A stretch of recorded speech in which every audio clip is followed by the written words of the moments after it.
nous sommes sur l'archipel des Gambiers. C'est un grand lagon de 90 km de circonférence qui abrite 4 grandes îles et une dizaine d'îlots et de motus. Comme souvent dans ces îles de Polynésie, le catholicisme a fait beaucoup de mal. Ça a aussi détruit la culture, beaucoup de sites sacrés.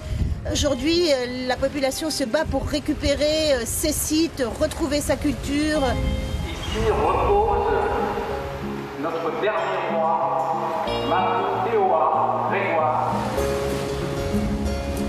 Heading for Bora Bora, Fleur Austral and its crew have a date on the high seas. Et là, nous arrivons à Fakarava, passe sud.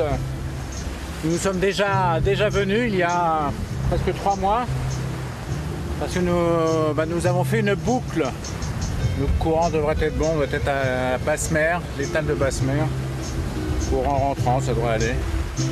The ocean meeting they're going to, it's with Planet Solar, an amazing boat created by a Swiss adventurer and engineer. A boat that runs on solar energy.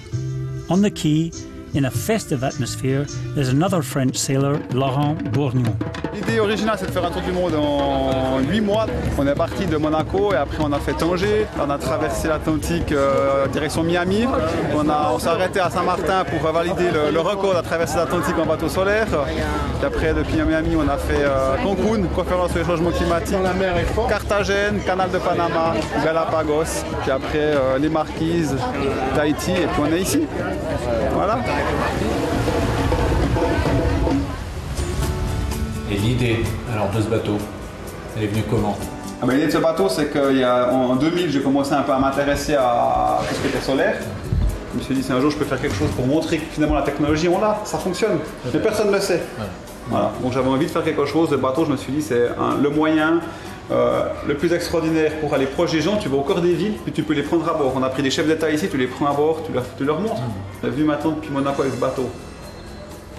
L'idée du bateau solaire, contrairement au voilier, c'est qu'un voilier, l'énergie du vent, tu ne peux pas la stocker. Donc tant que tu as du vent, ça fonctionne bien. Le bateau solaire, il y a cette différence, c'est que nous, on peut stocker l'énergie du soleil dans nos batteries. Donc on peut être en quelque part hybride. On peut, ici dans les îles, avec des faibles distances, même s'il fait mauvais temps, même la nuit, on navigue. Voilà, ouais. On n'est pas lié à des paramètres météo.